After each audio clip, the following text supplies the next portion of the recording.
And what we do is we load them in here.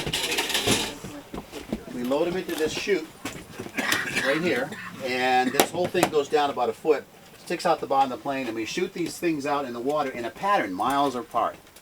And what they do is they go in the water. They have a collar that floats on the surface with an antenna. And there's a microphone going. This is real simplified, but it's a microphone that goes in deep and it listens for sounds and not sounds. Sounds. Biological sounds like whales or people splashing around, little kids in the water. You can hear that. But that's how we found them. And the radio signal that's picking up this sound and sending it back to the plane is picked up over here. So come on up here. This is how the mission goes. And there were two operators right here. And the two devices that we're looking for. Okay. I didn't say pull that out, did I? No. Oh, okay. Sorry about that. There you go. Slide over some more. There were two, looks like huge teletype printers right here. The museum has one. We're looking for one too. But be surprised where we find this stuff. Okay. But there were two operators right here, and with their headsets hooked in, and also the machines, they can hear what that submarine sound is, and the machines record it. And nowadays there's a computer that memorizes the sounds of all these submarines and other ships too. Every ship and every submarine in the world has its own unique signature sound, and they can quickly identify who it is. And what we do is we try and find out through all these sonobuoys where we think that submarine is, and we fly over that area. This could be miles apart that we're doing this. And we try and get a local idea where that submarine is and fly over there. And the stinger in the tail of this plane is really a magnetic detector. And submarines are like big hunks of iron under the water, and they're going to disrupt the magnetic flow of the Earth, or disturb the magnetic field of the Earth. And it goes off like a light. Light goes off in here. Everybody yells, "Mad, mad, mad!" That means it's down there. And if it's in any submarine at war, we would drop a homing torpedo onto it and kill it and such. But we used to hunt the Russians, and they used to run away from us. And we used to hunt the Japanese. And our own submarines, we all practiced. They practiced getting away. We practiced finding them. It was a big game. Sometimes it got a little exciting, too. So if you look out here as you go by, you might see some of the patches that we did. They're pretty obvious. Yeah, quite a few of them. 44, and a couple of them on the tail, too. Yeah. But right next to these two operators here, and again, it could be guys, or today it could be gals on this. Right here, this is a nice display. This is all complete now. This is a tactical coordinator. This is the person who's actually in charge of the mission. The pilot that's flying the plane is in charge of the safety of flight for the plane, but this person is in charge of the mission. So this person tells the pilot where to go. And the pilot says, I can go there, the plane is safe. Okay. A lot of the stuff we're now being able to get by going to the Navy and going into boneyards and storage places. But every so often, things get donated to us out of the blue. You'd be surprised what comes to it. Okay? And right here was the navigator, because we're always wanting to know where we are and where we're going. Okay? And further on down was a radar operator. We have radar forward and aft, so we can look both ways as to where we're going. Okay? And again, nowadays, all this setup right here is arranged differently. Each seat is in its own little cubicle now, so they can't sit like this and elbow each other and talk anymore, so they're all isolated and such, so a different setup. This is an A model, and what's now in the Navy is a C model. So. Behind you, these are all the electronic bays.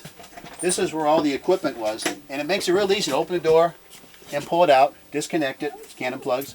And for the maintenance people, when the plane comes back, it's real easy to work on. But on the flight crew, they also have an in-flight technician, an experienced person that can also facilitate repairs while they're flying. But every so often something breaks, you want to fix it before you land because you want the mission. You'll carry some extra things too. But this makes it real easy to get to. This whole airplane actually was first designed as a commercial airliner, the Lockheed Electra. And when the previous plane the Navy was using was getting old and was too small, Lockheed offered this one because it could grow with the Navy. Funny thing happened. As the years went on, the equipment instead got smaller. Silicon Valley started making things real small, okay? So the plane always had plenty of room to grow and adapt, so they use these over and over. They just wish they had some more now. They wish the production line was still going. Okay? This was always land-based? Yeah, land-based. Land-based. So And what was the range?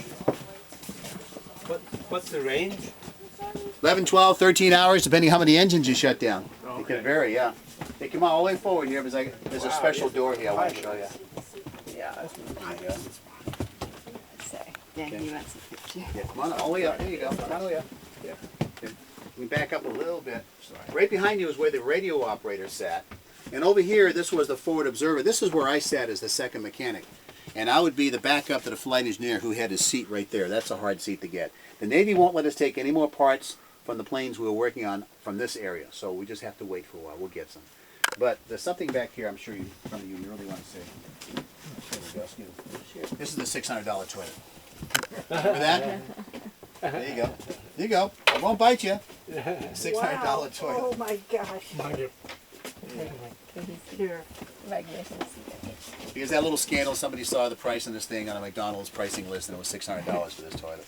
Yeah. I don't have a $600 toilet. And right here, of course, it was all guy's airplane. There was a urinal you peed into. Yeah. Now, here's a little joke. Here's some inside stuff. When we went flying, since I was a junior crew member, guess who had to dump the urinal? Yeah. Yeah, so there's always a place we dumped it and rinsed it out. We left it was a big tube. We just left it outside the air out and all that. But if you had to use the commode, guess who dumped that? The person who used it. No matter what their rank was. Now, after a while, we have a lot of females that were in our squadron, or ROTC cadets from Stanford, and sometimes used to fly cross country, and they'd come along, and one of the first things I would tell them is, first of all, don't wear a skirt. Because this plane gets cold when the electronics aren't operating. This plane's a cold airplane, and most of them, after a while, when they would actually get themselves a flight suit, which was okay with us. And the other thing I said, if you have to go pee, I'd suggest you go in now, go in the hangar and go pee. Okay, because if you have to go here, you're gonna have to dump that. And they go, oh yeah. So after a while, I got really nice about it. I was a gentleman. I put 2 plastic bags in the bucket. So if I saw a girl working off the plane, walking with a plastic bag, it was more convenient than hauling the bucket. So. But today now, the crew is made up of men and women. Pilots, technicians, so I'm sure they worked out a fair share of way to handle all the waste. It's a nice thing to have. Okay. So up here now, we call this area the flight station. Come on up. Go ahead. There you go. Someone wants to get in the seat. Mark can get up the seat. There you go. You can pull back the. Actually, give me that seat cushion because it slides off too much. Yeah, it's just. And he can sit there. There you go. And we have picked up some items from here. Yesterday, we installed these 2 panels right here. And these 2 were restored by one of our volunteers. Her name is Kathy. I think they want to see behind you. There you go. There you go. And Kathy was supposed to put these things with me today, but yesterday I was out here with 2 of the other guys, and this thing is heavy. And we were struggling, 3 of us guys, because 2 of us were holding it, another guy was trying to move it around and then put the screws in, so I'm glad we did it. And Kathy came in and said, that's okay with me. Don't feel bad about not putting it in. But she restored that nicely, so all we're doing is looking for this one. These 2 came out of the blue. Some guy had them in his garage. Guess what I had in my garden shed? One guess. The urinal. And that was on display at the museum because it's not the right type for this one. So, but anyways, right here with the feather buttons, you can go ahead and push those, and it would feather the engine, stop the engine, and feather the prop, and put it so you can still fly. We used to shut off engines on the aircraft when we were on patrol as a way to conserve fuel. Starting them up was the interesting time, because sometimes things went wrong. It was the strength of the plane, but also could be the Achilles heel. So there you go. Get a good shot there. There you go.